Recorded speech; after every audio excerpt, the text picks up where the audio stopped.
Okay, well, everybody, thank you for joining us. My name is John, and I am going to be working in the chat here tonight and passing along questions to Andy as he paints. So we're excited to have you in the community, Michael's community classroom for another Monday night Let's Paint with Plaid class. We enjoy doing these, and I hope that you do too. And I know that we get a lot of repeat folks from week to week, so I'm glad to have you back.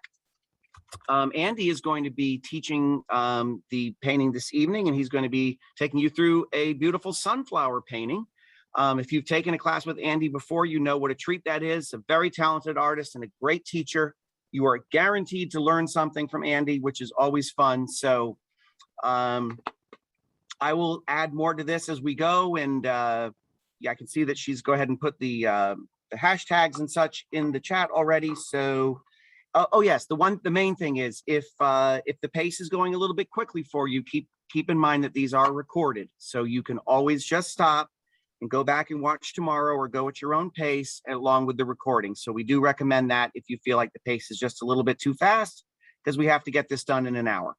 So now I think I'm done, and I will hand it over to you, Andy. Okay, thank you, John. I appreciate all of that, and I am grateful to Michaels for having the Michaels Community Classroom is a great platform for us to share decorative painting with everyone. And tonight we will be painting an 8x8 canvas with a sunflower. Do keep in mind that I would prefer it if you tried not to paint a bigger canvas than an 8x8. When you add a little bit to a canvas, you think maybe I'm just adding 2 inches on each side, but you end up adding quite a bit more real estate that you have to paint. So 8x8 is the preferred size for tonight's lesson. And I will go ahead and tell you that you can save your keystrokes in the chat. You don't need to type for me to slow down or tell me that I'm going too fast, because I can't slow down and I know I'm going too fast. So that's a given, and we just have to roll with it. So we try to get this done in just about an hour, and I usually run a little bit over, but I'm going to try not to run much over tonight. So I want to give you a couple of things to take into consideration before we dive into the lesson. The first thing is, if you feel like I am going too fast, please don't frustrate yourself by trying to paint along with me. It is better for your mental stability and your painting to watch this video through. If you've got a question, type it in the chat. John will relay it to me. I'll try to get your question answered. Then when this is posted on the Michaels YouTube channel, you can watch the replay then and paint along with it at your own pace, and you'll be much more relaxed. That's rule number one. I don't judge you for stopping. I don't think I would paint along with me. I would prefer to watch me on replay and then paint along that way. The other thing is, I want you to keep this in mind, that you get what you get and you don't pitch a fit. We're going to be painting in a rather loose impressionistic style tonight, and some things will go 100% your way and some things will not go exactly the way you want them. But like I said, you get what you get and you don't pitch a fit. You can always paint this a second time, and you will improve each time you do this painting. All right, so let's talk about the design.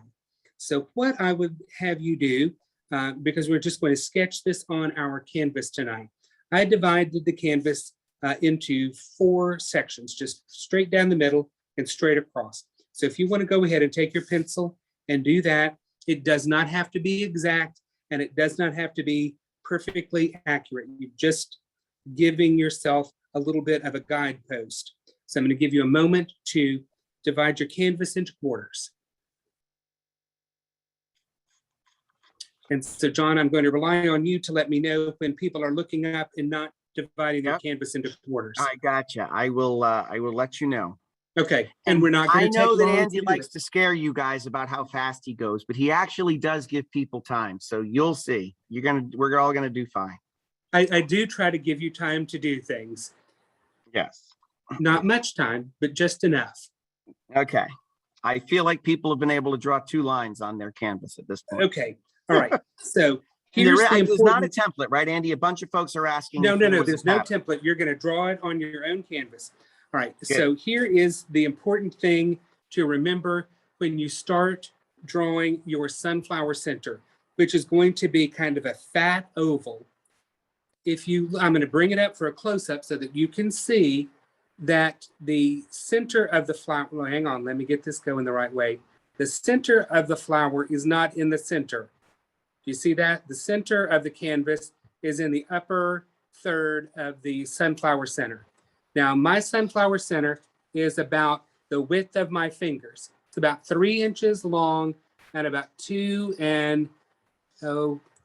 inches long and about 2.5 inches wide. So it's a pretty big center. So draw an oval with the bigger portion below the center line of your canvas.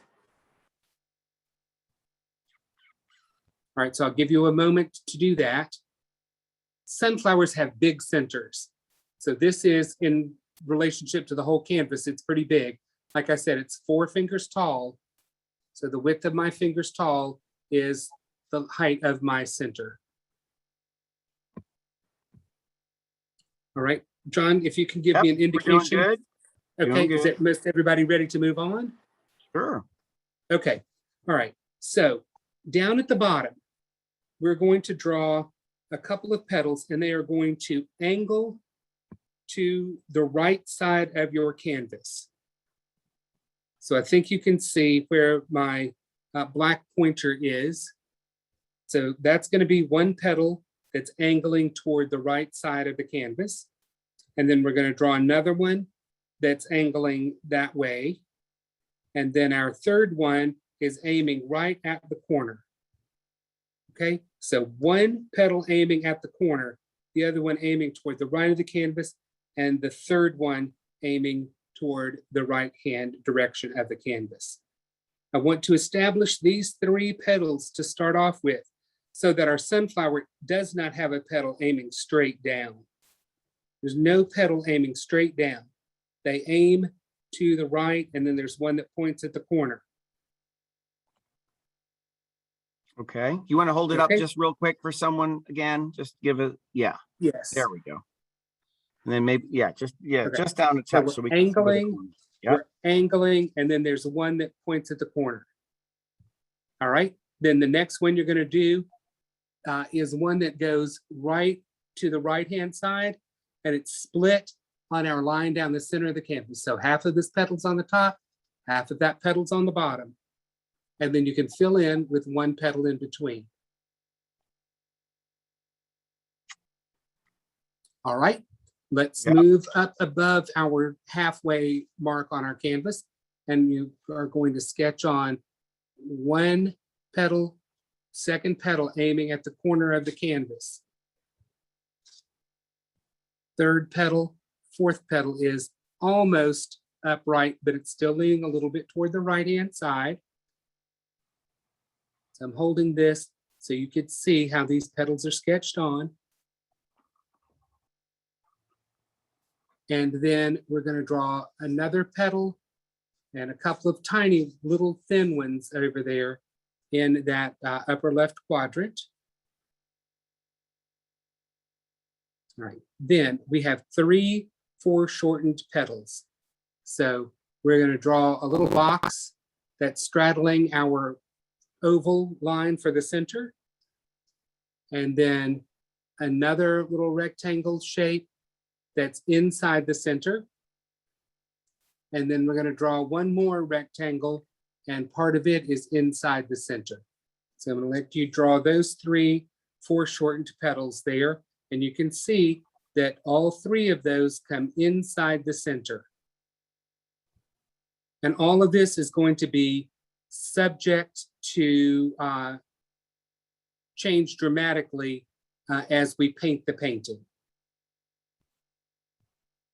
All right, I did not sketch in any of the little sunflower bud in the background because we're just going to paint that as we go.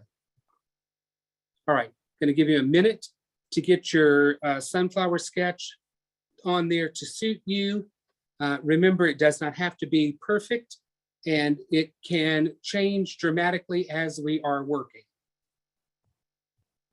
All right, John, are we good to go? Or How's are people everybody? still feverishly working? I think maybe people are just still working. Okay, we'll give them another moment to work on that.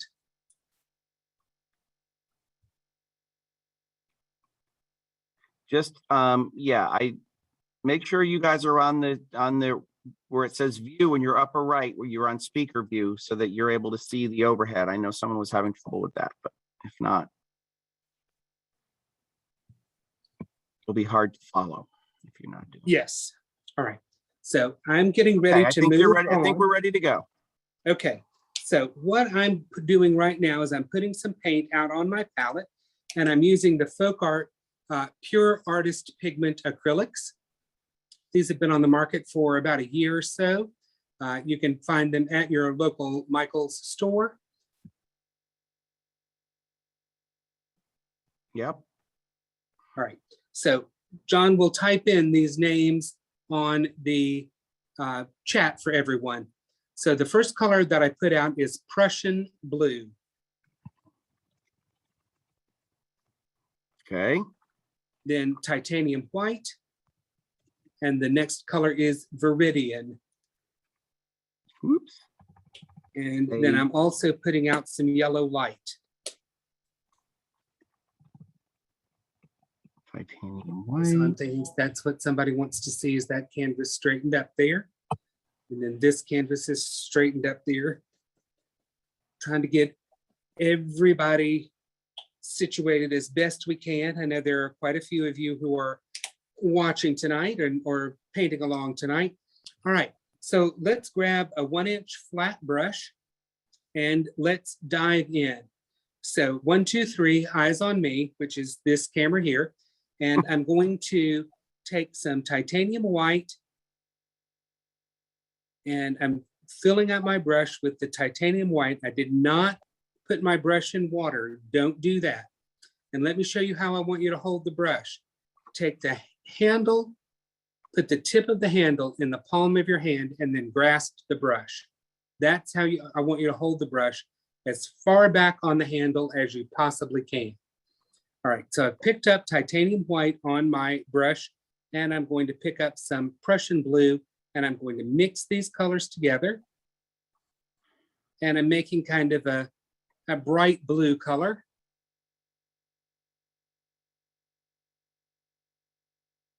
All right, here we go. Giving you a moment to do that, but not very much time.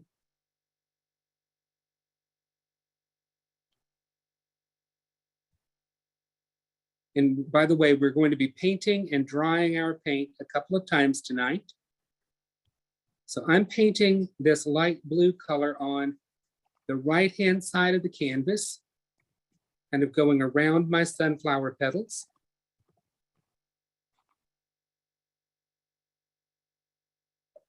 You don't need to put a mountain of paint on the canvas. You just want to get a nice, good coverage. And then I'm going to stop there.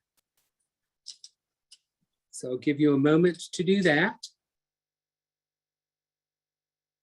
And I'm just wiping my brush on my shop towel and pressing the brush between the shop towel so that I groom my brush back to a nice flat edge and take the excess paint out of the brush. No water.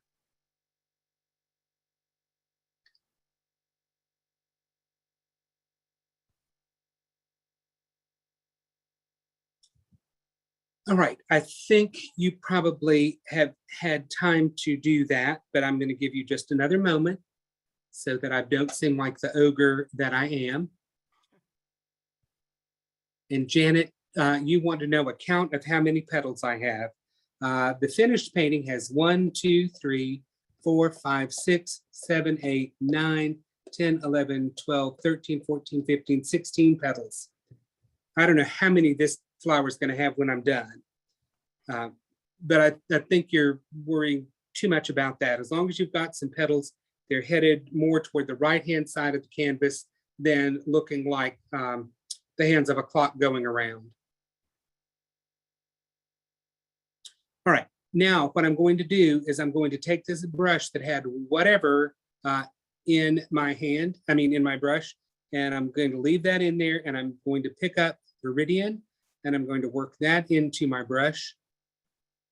And over on the opposite side of the canvas, I'm going to begin to pat some of that color on and bring it around until it's going to meet this light blue color over here. And then I'm going to soften the blue and green together a little bit. I'm not going to carry the green too far up into the blue, but you could see, I'm going to show you very quickly where I softened the green into the blue. Viridian green is what you might consider like a bottle fly green color. It's a very intense blue-green color. All right, so I'm turning my canvas around because it's easier for me to work painting toward me.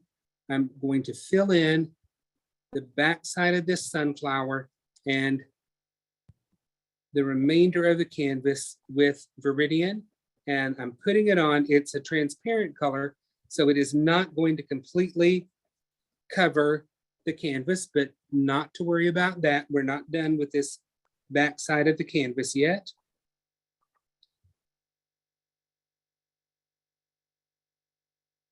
By holding my brush the way I am, you have to paint in a more casual, relaxed manner. You just don't have the tremendous control over the brush that you would have if you were holding the brush like a pencil. Right, so turning the canvas again, just working this color around those petals.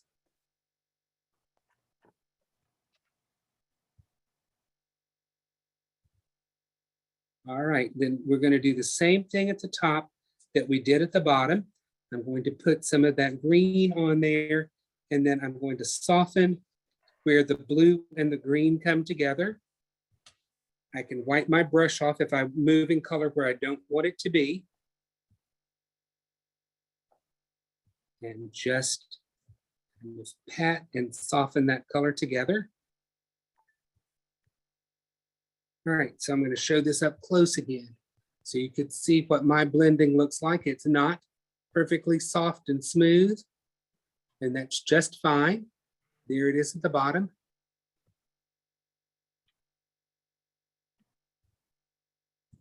All right, so I'll give you a moment to work on that.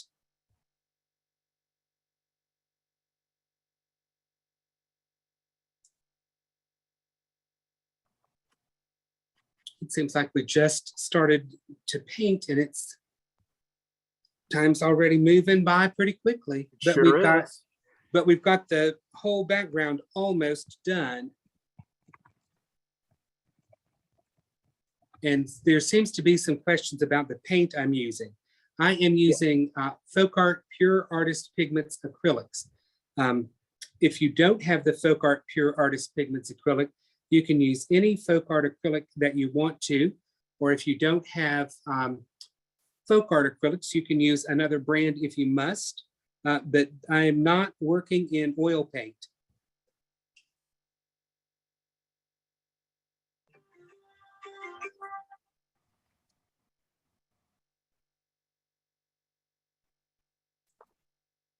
There was a question about keeping the brush damp, John. I couldn't see the rest of that question. Oh, yeah. Would keeping the brush damp with the water add more flowy texture? You don't add more flowy texture. I would prefer your paint to be sticky rather than flowy. There you go. Yes. Okay. And Andy doesn't use a lot of water typically, and he'll tell you when to use it, but don't do it until he says. There you go. Thank you, Otherwise, John. you'll be in trouble. All right. I'm stopping and I'm going to put out some raw umber on my canvas. On my palette. Sorry about that. Raw umber on the palette. And I'm going to put out a little bit of Payne's gray as well.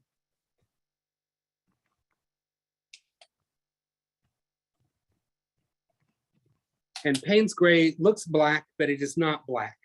Right. So what I'm going to do is I'm going to pick up some Viridian and a little Payne's gray, and I'm going to brush mix those on my palette, and I'm making a super dark green color. Payne's gray and pure black I mean, not pure black. It is Payne's gray and Viridian, which will make a dark green color.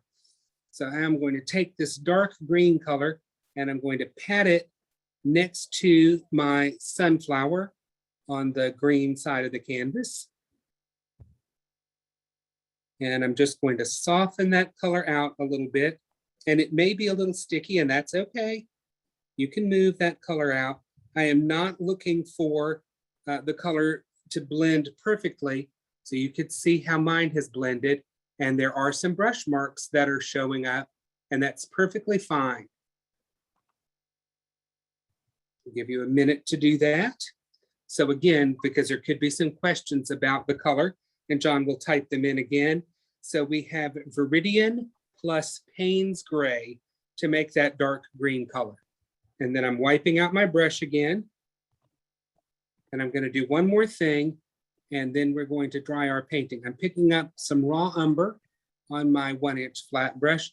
And in the upper left corner of the canvas, I am going to apply the raw umber to the corner of the canvas and soften some of this brown color back toward my sunflower.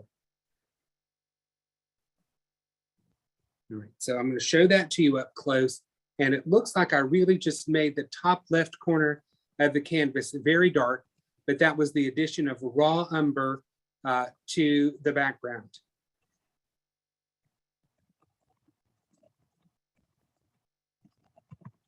So y'all have been working at a good pace. So I'm proud of you for keeping up. All right, so is everyone still frantically working, John, or are they looking at? I think people are going to be doing okay here. Okay, so what I'm going to do next is I'm going to take my heat gun and I'm going to dry the whole canvas.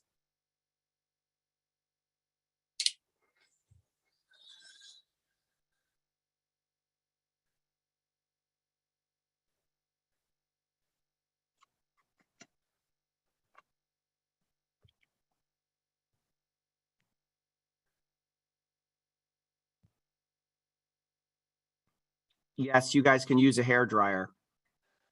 He has a heat gun, but you can also use a hair dryer. It's going to take a little longer with the hair dryer than it will with the heat gun.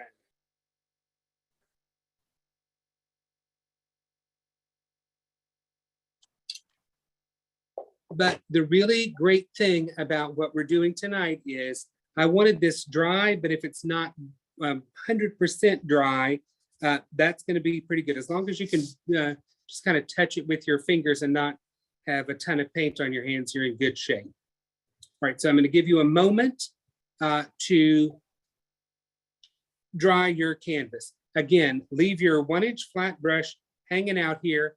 It does not need to be put in the water. Many people who paint with acrylics, in my opinion, use way too much water and you're just thinning down your paint, and we just don't need that in our lives.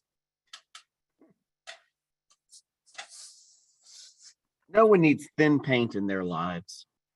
Exactly. Everybody needs rich and creamy paint in their life.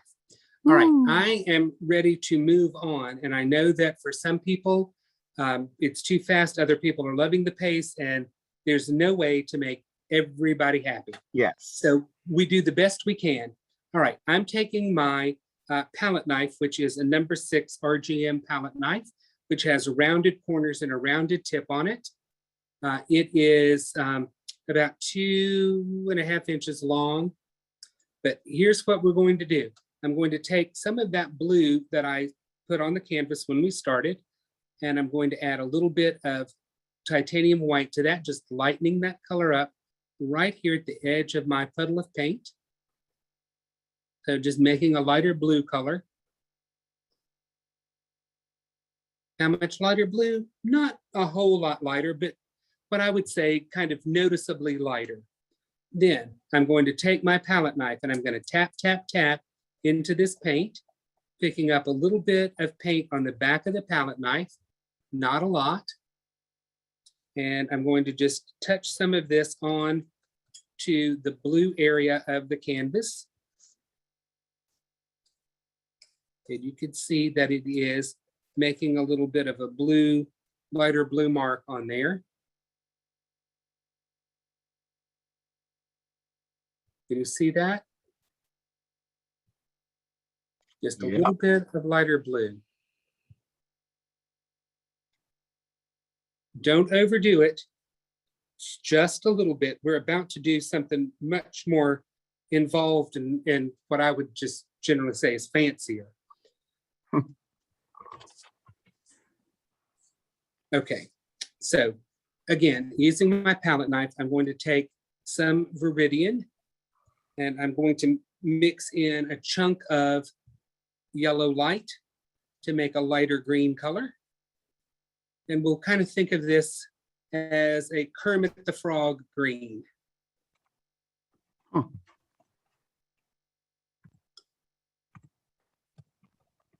And this color is, of course, Miss Piggy approved.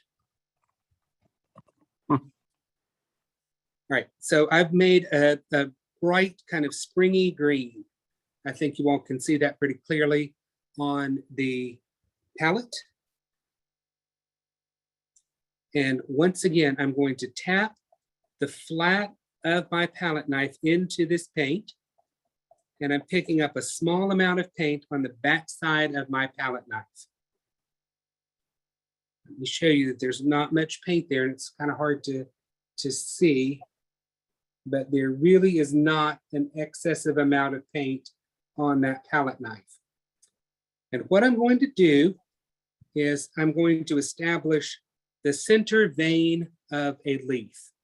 All right, so this leaf is going to aim at the lower left corner of the canvas. All right, so here we are aiming at the lower left corner of the canvas. I'm going to set the palette knife basically in the center of that little rectangle petal we made there. So I'm going to set the palette knife down and I'm going to pull away to the right side. All right, can you see that I've got a line now right there? That's the center of my leaf. I don't care what this outside edge really looks like now. That's not the important part. It's mainly the center line, and I'm pushing and sweeping that palette knife to the right. Okay, now we're going to take the palette knife and I'm going to start at the what's going to be the left side of my leaf, which is kind of basically about a palette knife width away. And I'm stroking back toward the center. And so I'm establishing a leaf there. Just laying the foundation for this leaf, and we're going to come back and make it a little bit more obvious in just a minute. But while I have this very small amount of green on my palette knife, I'm going to just kind of smear a little bit of green onto the canvas. And I picked up a little bit more and just adding another little smudge of green out there. All right, so I'm going to give you a minute to do that because I know this is all new to many of you. So once again, tap the palette knife flat on the palette, picking up a little bit of paint on the knife, and then we're setting down the center vein of that leaf. And then we're picking up the paint again on our palette knife, and we're just forming that left side of the leaf. Then whatever's left on our palette knife, we're just going to kind of rub it here and there on our canvas and create some little green areas.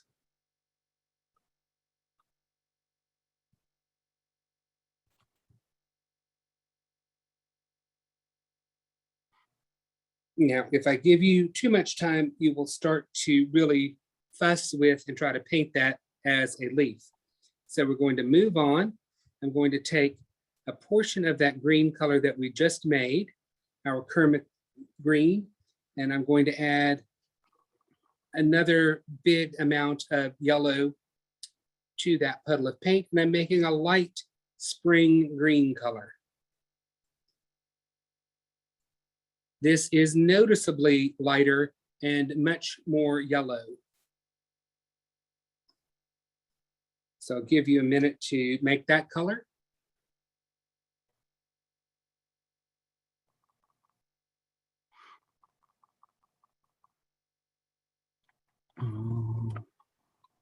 Okay, now we're going to pick up the paint again, tapping the palette knife into our lighter green color. And I'm picking up just a little bit more paint along, let me see how I'm going to describe this edge to you. What would be the left side of the palette knife. So on the back, it's on the right side, and then now it's the left side when I put the palette knife flat down. So right side on the back, left side as I put the palette knife down. And I'm going to reestablish that center vein of my leaf.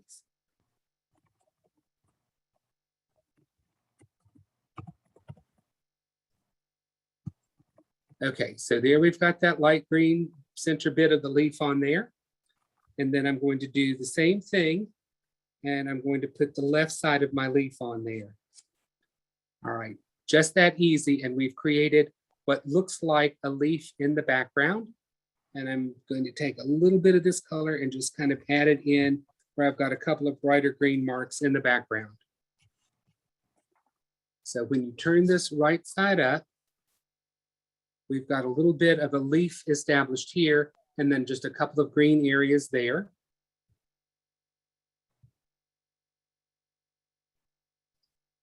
And you can, if you must, take your palette knife with some of that lighter green, and you can kind of give the leaf a little bit more shape and a little bit more definition. Because I know that there will be some of you that just simply can't leave that leaf a little bit alone. And I get it, you know, you gotta make it work for you. So there's my leaf, and these are just some green splotches in the background. And you can bring a little bit of that light green over there. So you see I put some right there on the right half of the canvas. All right, I'm going to give you a minute to play with that. Not to overdo it, but just to play with it.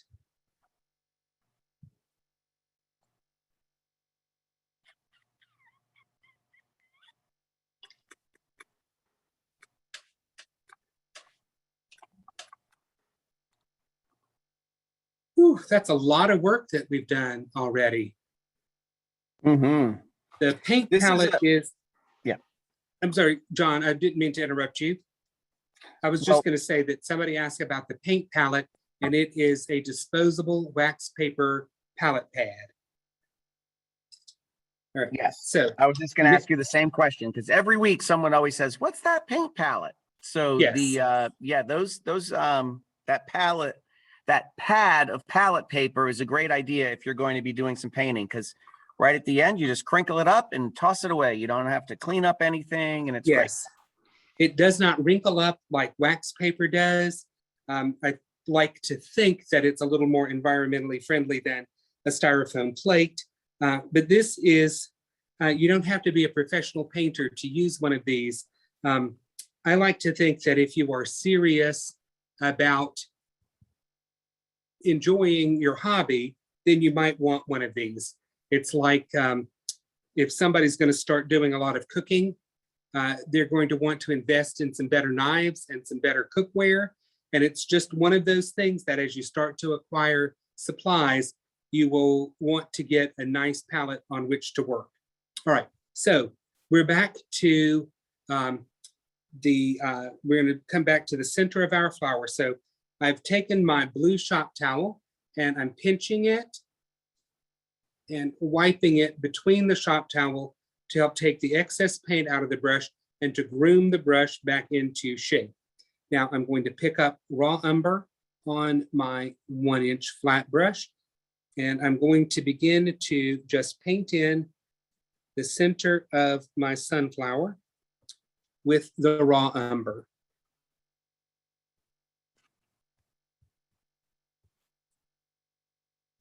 Again, hold the brush with the tip of the handle in the palm of your hand and then grasp it.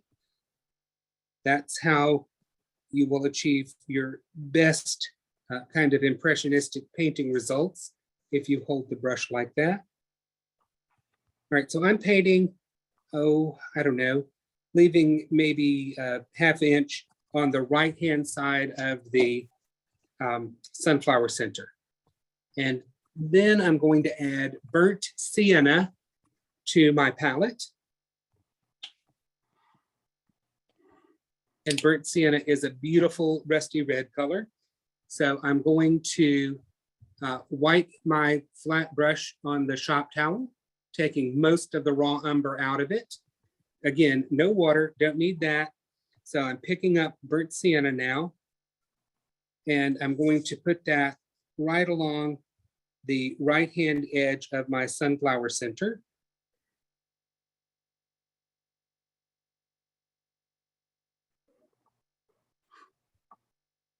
And then I'm just going to soften that into the raw umber.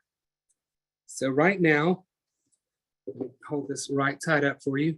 This is what my sunflower center looks like. So it's not perfectly painted in by any stretch of the imagination. I've got some dark color over most of the center and then some rusty color along the right-hand side. So I'll give you a minute to do that. And then we are going to move on to sunflower petals.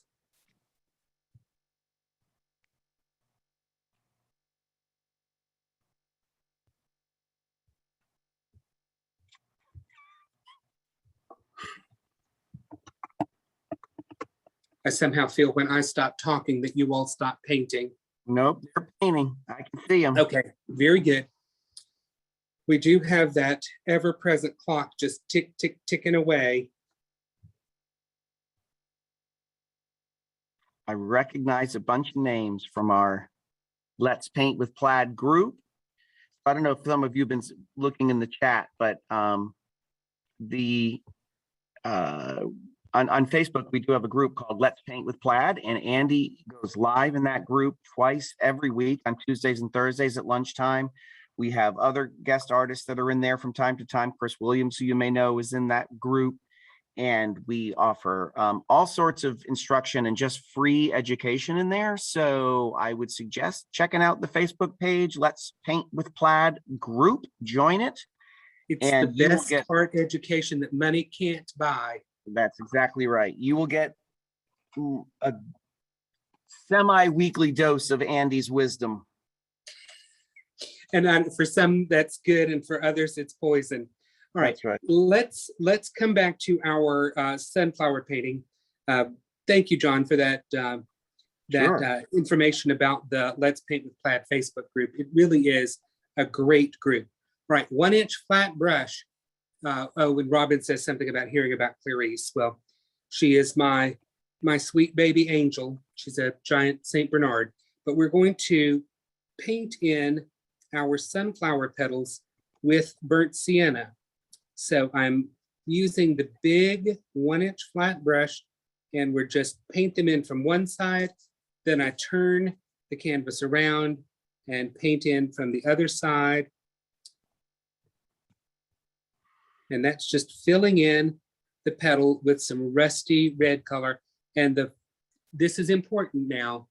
The sunflower petals need to meet the sunflower center. So don't leave a gap there.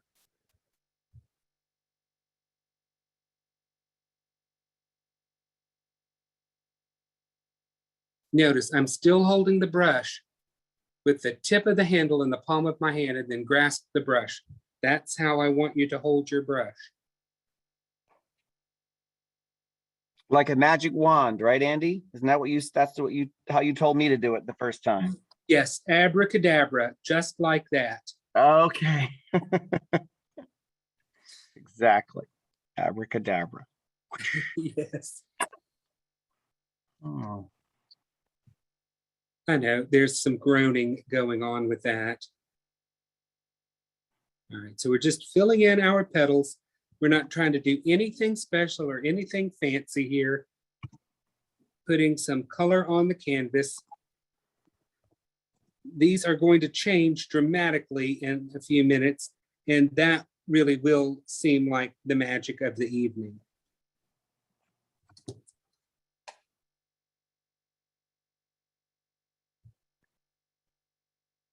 We should not be taking forever to fill in each petal.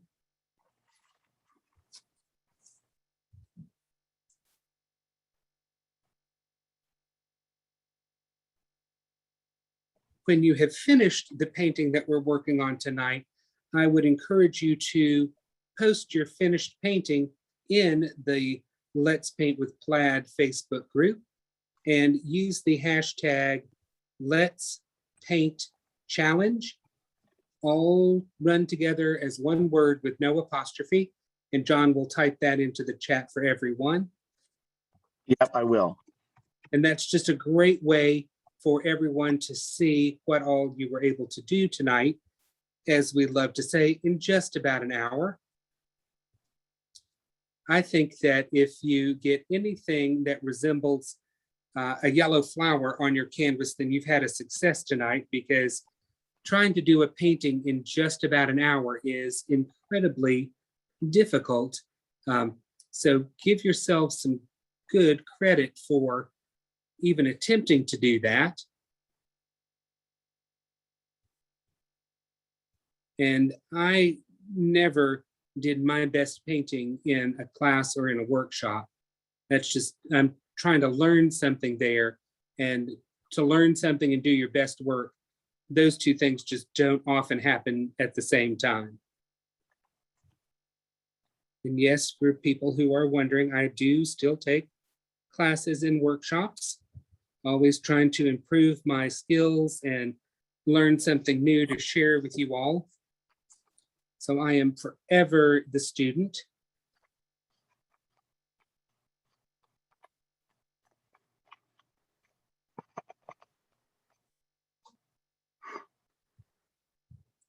If you can't get the paint to move, or you think it's too sticky, then pick up a little bit more paint, but don't go into the water.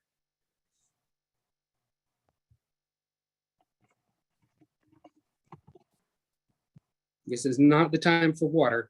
I will let you know when that time is, because we may actually use a little water tonight, although I don't promise that that's going to happen.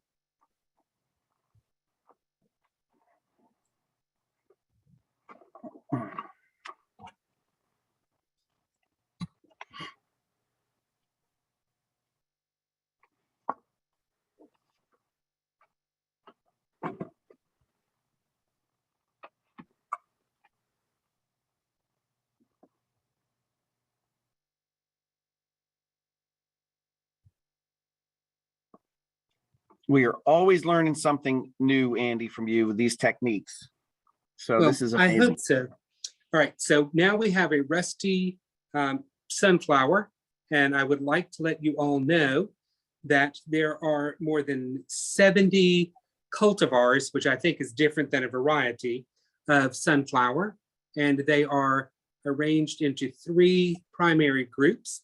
There are the giant sunflowers, they are the dwarf sunflowers, and they are the colored sunflowers. And for those of you who are desperate to do oddly colored sunflowers, I did see photographs today of pink sunflowers.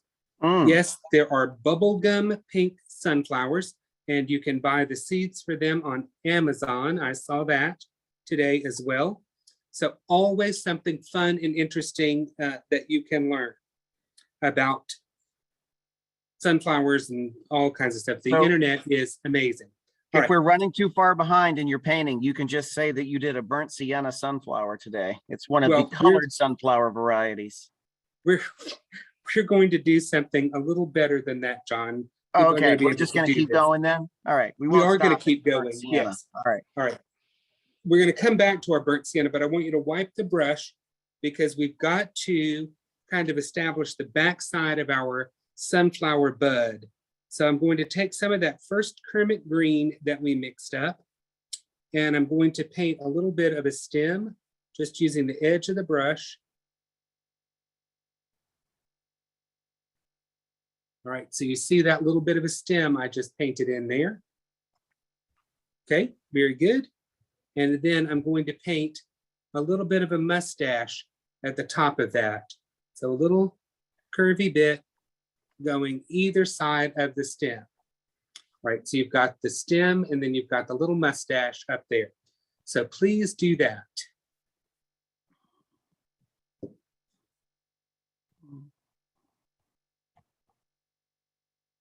And then wipe your brush again, no water.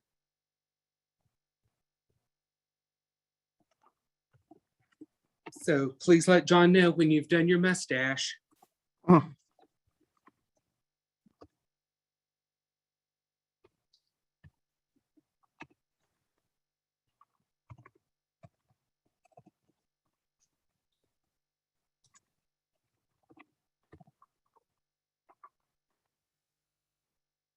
Okay, John, have they done those mustaches? I think so.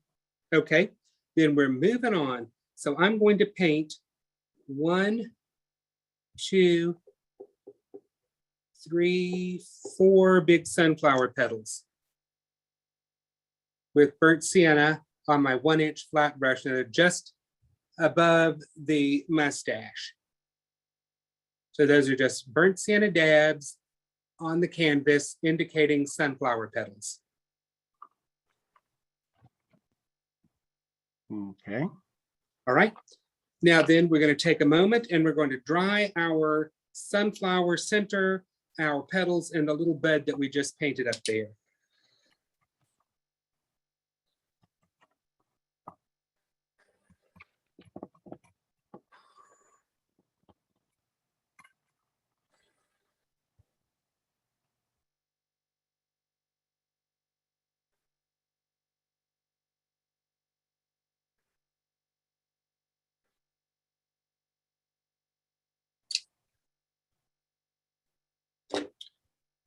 Okay, we'll give you a moment to do that.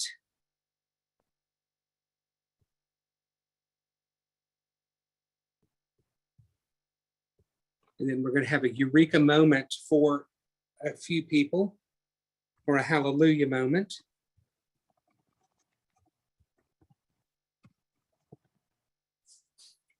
All right, I'm going to rinse my brush out in my brush basin, just trying to take some of the excess paint out of it. And then I'm going to blot it dry on my shop towel, but it doesn't have to be that dry. Just kind of blot the excess moisture out of it. And let's put out a couple of other colors real quick. Let's put out a little Dioxazine purple, which is now a beautiful. I'm sorry, go ahead, challenge John. my spelling skills here. Dioxazine.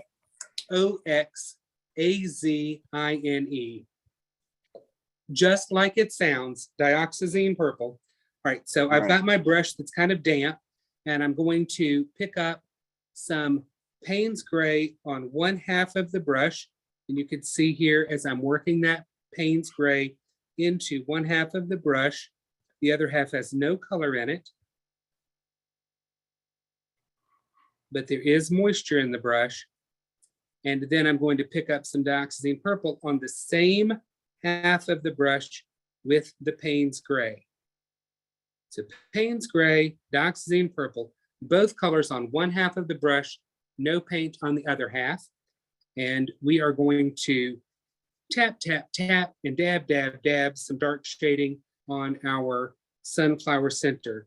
So I'm going to lay the brush down pretty flat, tap, tap, tap, dab, dab, dab, come around those little petals that are inside the center, and then tap, tap, tap, and pat, pat, pat some of that dark color on my sunflower center. So that's what it looks like when you've got that super dark shading on there. So that's Payne's gray and Dioxazine purple on the same half of the brush and nothing on the other half. Okay, I'll give you a moment to do that. And then we are going to start to light this sunflower up. All right. And this will be a complete and total lesson in getting what you get and not pitching a fit. So some of this is going to work out exactly the way you want it to work out, and some of it is not. And there's nothing in between. It's going to be, you're just going to get what you get on your canvas. But more than likely, it's going to be pretty good. Andy, somebody was asking if they could paint this on watercolor or mixed media paper. Sure they can. I'm not sure exactly how successful everything is going to be, because as you'll see in just a moment, we are going to rely on the texture of the canvas to give our sunflower some interest. So the slicker or smoother your surface is, the less likely some of these techniques are going to work out on a slicker, smoother surface. Keep in mind that a paper is going to absorb more of the paint than a canvas will. And the higher quality of canvas that you have, the better off your painting is going to be. So sometimes using a super inexpensive canvas is not necessarily your friend. All right, let's begin to light up our sunflower. So I've got some pure orange here on my palette, and I am moving some of this out from the main puddle of paint and creating what I'm going to call a loading zone here. And so I'm pulling this paint out, stretching it out so that I'm not picking up too much paint on my palette knife.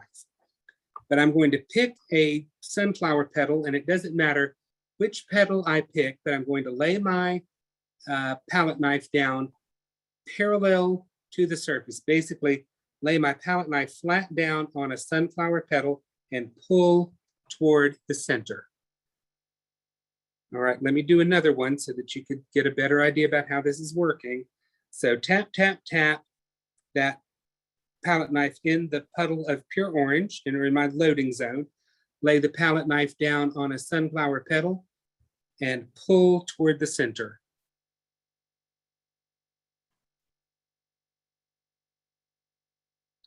Do another one. So I'm just going to do this around the sunflower, getting some orange on the petals, not trying to fill in the entire petal, simply putting some orange paint on every sunflower petal.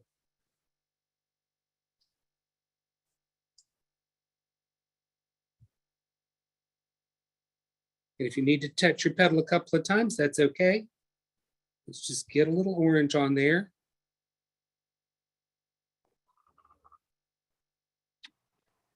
We'll really start to separate these petals in just a minute, but for right now, we are just getting some orange on our sunflower petals.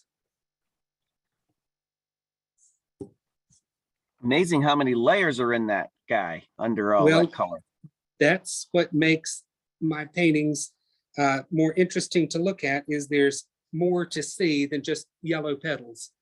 I'm going to do the same thing up here on this little bud in the background, just smearing on a little bit of orange. And you'll see some of this peeking through even when we're all done. All right, so there is orange on my sunflower. There's more on some petals, less on others, but it's got a little orange all over the sunflower. So I'm going to give you a minute or so to work on that.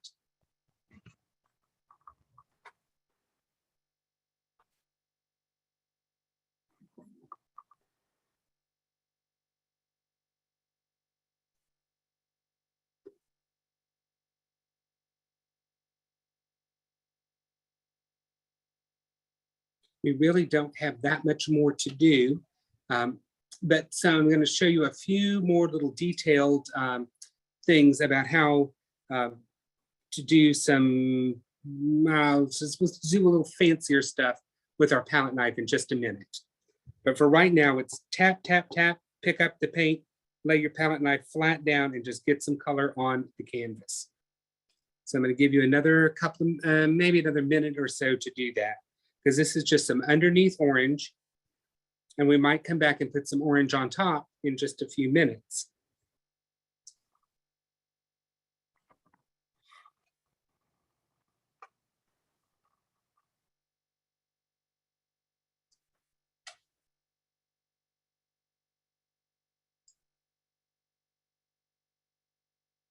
And this will all start to look very, very different in just a minute.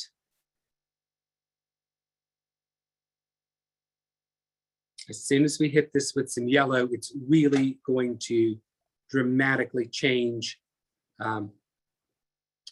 our painting. Because right now we've got a little bit of light green on there, but our light green is nowhere near as bright as our yellow is going to be. So I'm waiting for my time to tick down before we start on the yellow.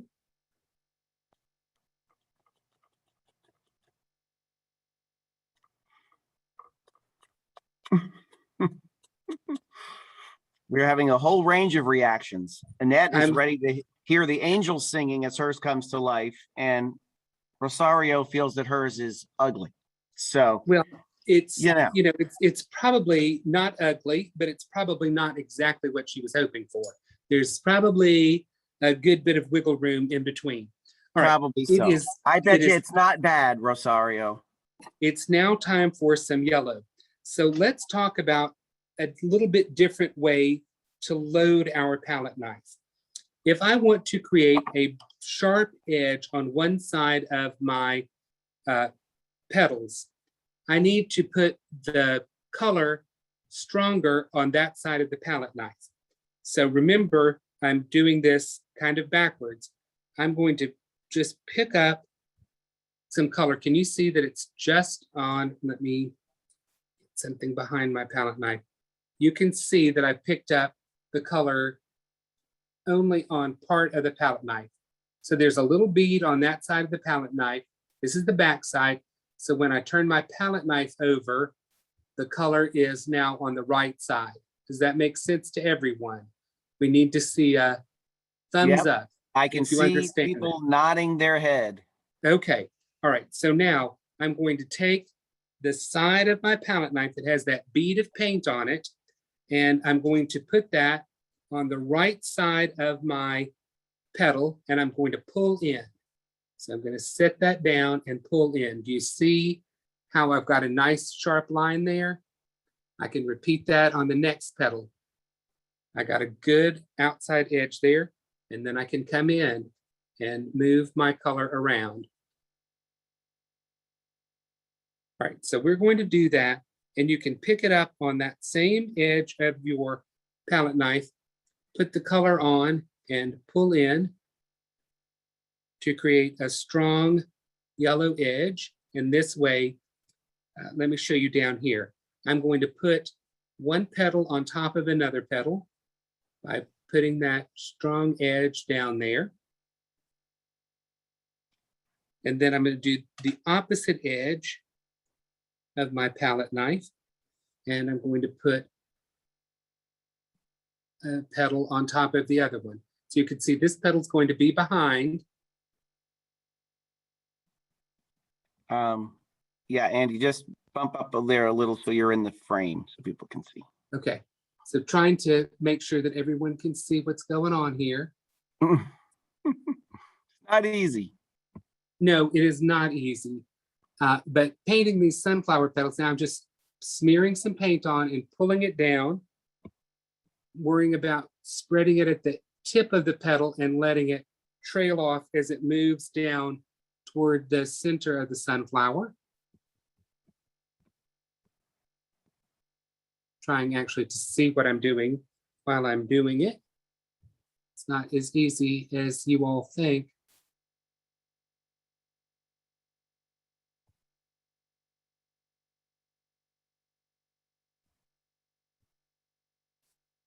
Pick up a little bit more paint at the tip of my palette knife if that's where I'm going to be applying my color, and then put it on and pull down. Okay, can you see how this yellow is just brightening up these petals? And we're not done.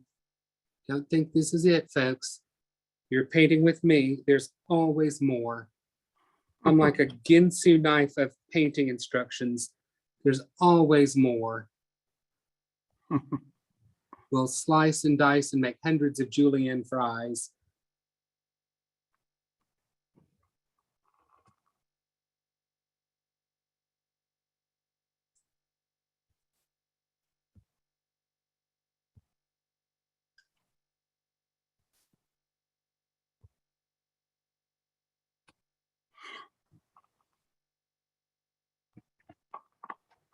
can tell you this is a lot easier than trying to set up each sunflower petal and blend it to death. This can be kind of fun, and you can get very proficient at using your palette knife to highlight your flower petals.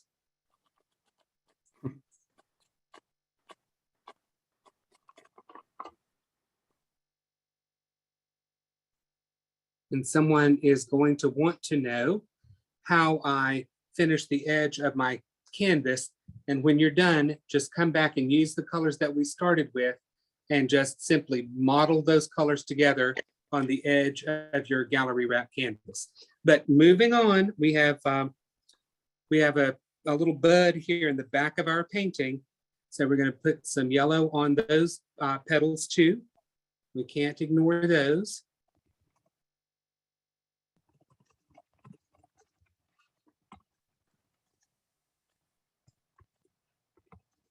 All right, we've still got some, I got another petal up here to deal with.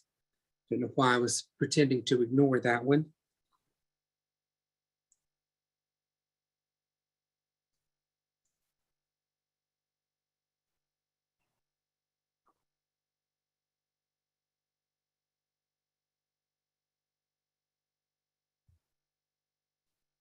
All right, I got a couple of narrow little petals on here, so I'm picking up a little bit more paint, and I'm just going to slice these on, creating a narrow little petal. And it doesn't matter if it's lined up completely with what I painted on there before, but I'm pretty happy with the way those two little petals look. Now our little foreshortened petals that we have kind of peeping over our sunflower center, let's put those on. So I picked up a little extra yellow paint on my palette knife, and I'm just going to put one stroke on there for one petal. Then I'll move down and I'll do another big stroke of yellow on for the other one. And I have this one down here, and I'm going to do him with a couple of strokes just to make sure that he's super bright yellow. All right. So this is what we have right now as our sunflower petals. And I think we need to dry our painting at this point. And my apologies to everyone because we've run over, and I'm thinking it's going to take us another few minutes to get done, but we are headed in the right direction. So let's dry our yellow a little bit. It does not have to be completely dry, but we do want to at least give it a little bit more of a chance to be set up.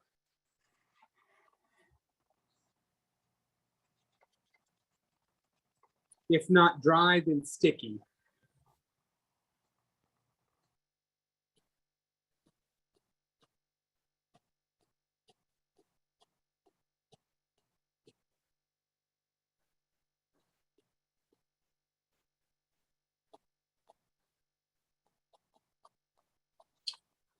Okay, I know that's not dry, but it's better than having it too wet at this point. So here's what I want to do now. I want to put some brighter orange on my sunflower petals. So I'm going to make my own bright orange by taking some yellow light and adding a little bit of pure orange to it, making a lighter, brighter orange than what the pure orange is by itself. So this is going to be the color you think of when you think of a beautiful orange that you're going to squeeze for that breakfast juice.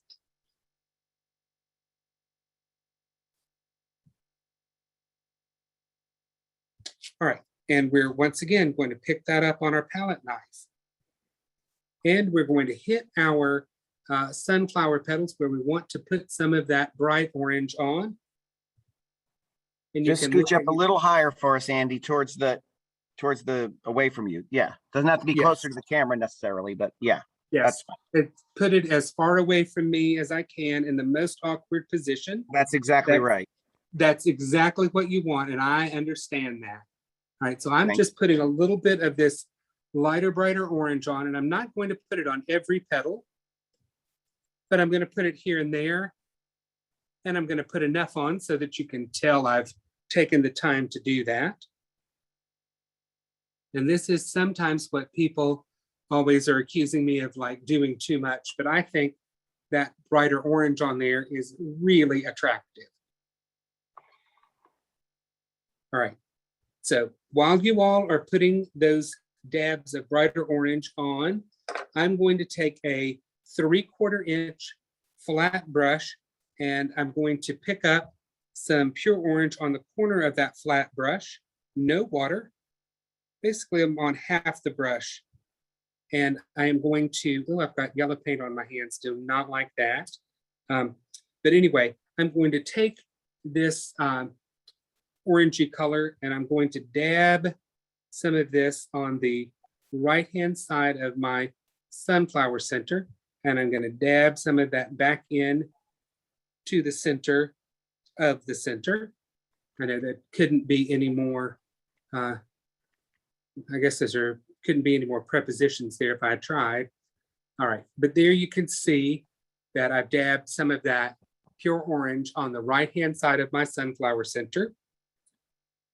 I'm gonna wipe my brush off and pick up some of that orangey color we just put on the petals.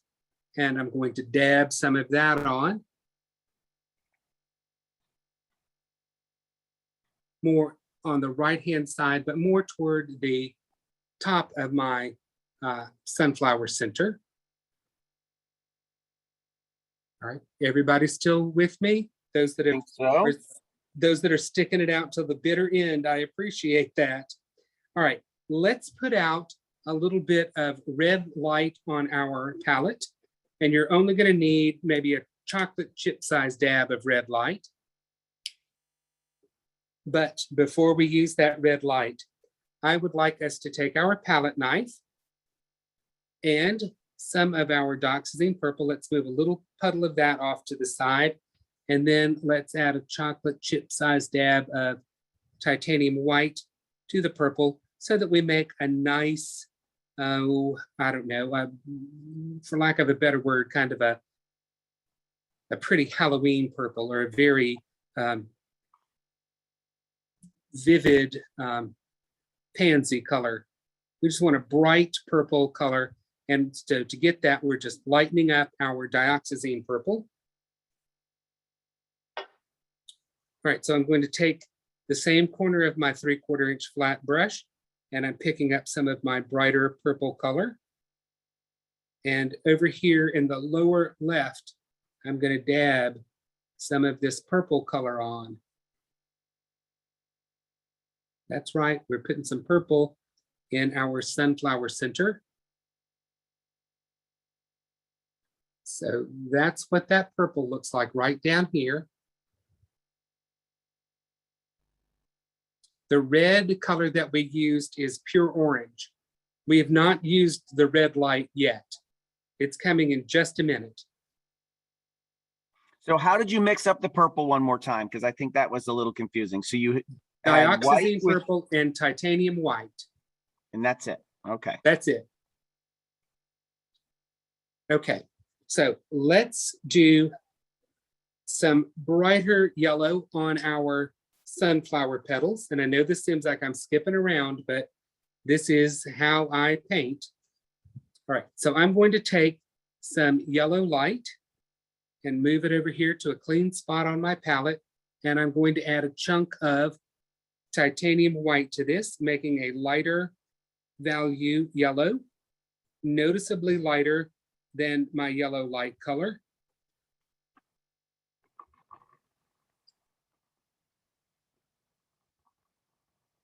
Cheryl, I don't expect your sunflower to look anything like mine. And my painting that I'm working on now doesn't look anything like the one I did a couple of months ago. Every time you paint, your painting will be wildly different. There's no way that you can paint the same painting twice and have it look the same.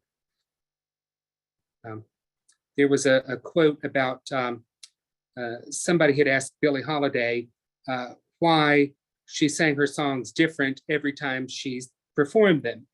And her response was, if you can sing it the same every time, then it's not really singing. So I think if you paint something the same way time after time, it's not really painting, it's being some sort of a machine. So everything is going to be a little bit different. So I'm going to take some of this lighter yellow now, and I'm going to put it on my flower where I want my sunflower petals to be their brightest. So right out here. Well, and you know what, Andy, because I know you, again, I've had the privilege of, since I work here at Plaid, I'm not a painter or an artist, but Andy has taught me a couple of things, and I've had the privilege as a rank beginner to make a painting that I'm somewhat proud of because of Andy's instruction. And he always told us to go, once you've completed your painting, go back and do it again within what, about 10 days, Andy, or so? About 7 to 10 days is the optimal time to repaint a painting so that you do not forget what you've learned. Right. Your mind, you think you can remember stuff for a while and you can't. Everybody's fooling themselves when they think they'll remember something 3 or 4 weeks later, and it's just not the same. Getting in there and painting the painting again in 7 to 10 days, as you paint your painting, you will be like, oh, I remember when I did that. I didn't mean to do it that way. This is going to be better if I do it this way. So, all right, there I've added my extra light highlights onto my sunflower. Your mind is very, very funny in how it remembers things. And so painting it a second time really will help cement the lessons you've learned. All right, so let's take the corner of our 3/4 inch flat brush, and I'm just picking up some red light on the flat brush, and I'm going to put a dab of red light kind of in the area where I put my Dioxazine purple and white mixture on there. So just a dab of red light on there as a little bit of what we call either an eye catch or some rogue color, because we don't have red anywhere else in our painting, but we did put a little dab there, and I might just take whatever's left on my brush after I wipe some of it off, and I could put a little bit up here at the top, just kind of scrub the dub a little bit on there.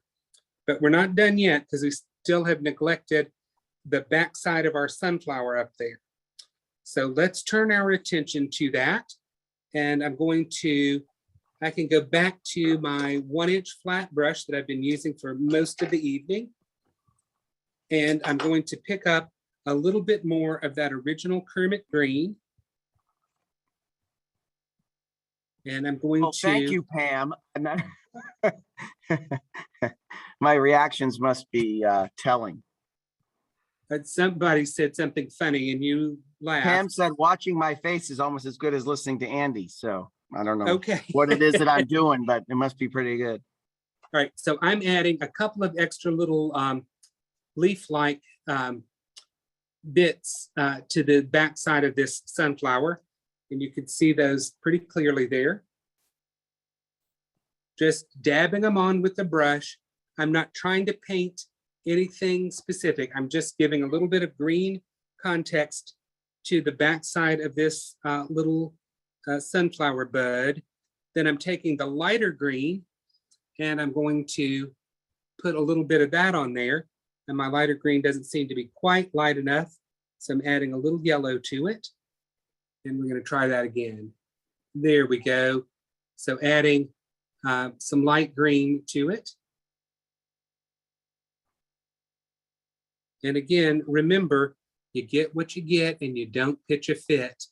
So some of this is looking like I want it and some of it isn't, but you know, it is what we put on our canvas and that's what we're going with. All right, so I'm highlighting my stem a little bit, but the thing to keep in mind is that when somebody's looking at this painting and they see this going off to this side, they're going to be saying, oh, that's a little sunflower bud and that's the back side of the sunflower.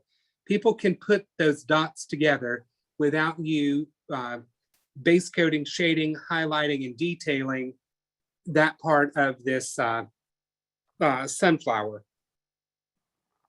So don't. What's the green that you've made up now? How did you do this that? This is Viridian plus yellow light. Okay. So Viridian plus yellow light made this green. This green plus more yellow light made the lighter green. Got it. All right. So let me hold up the original painting so you all can get a great view of this, because this was done with a lot more care. Not a lot more care. It's a pretty easygoing little painting. And you can see how we've got some of that bright orange on here. We've got the yellow, the Dioxazine purple plus white. We've got our red light. We've dabbed our orange on our petal. We've got our lighter yellow stroked on there. So basically the same thing, but every time you do it, it's going to look different.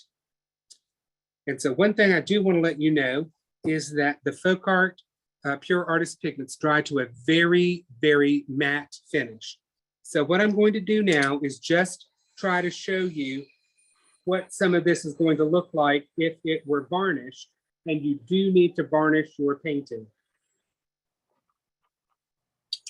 All right, so I'm pretty sure that none of this is really dry, so bear with me if this doesn't go according to plan. But I'm just going to brush a little bit of water on here so you can see how dramatically the colors change, okay? So we got one chance to do this for you. So I'm holding this where I hope everybody can see, but when you put that water on there, do you see how this changed dramatically and the colors intensified and changed up? That's what will happen when you finish your painting and varnish it. So don't forget to apply a varnish to your painting when it is thoroughly dry. Okay, John, I think we are done with our sunflower for this evening. Awesome. Okay, So, guys. Thank you all for sticking it out till the bitter end. I appreciate that. So let me do one more time. I'm gonna put the hat. Well, we have the Let's Paint Challenge Yes. hashtag that we would love for you to use, but also I know that we have ones that Michael's uses. So what does it? Make it with Michael's, right? And There's Make It with Michael's. Michael's classes, or right? Okay. I think those are the two that they use. Yes. So we would love to see that so that these come up and we can see whatever it is that you all have created here. And I know that they are going to be lovely. So thank you so much for joining us tonight. It's been a lot of fun. And oh, let's show next week's painting. Can't forget that. Oh, absolutely. Next Monday. week, you all are going to love this.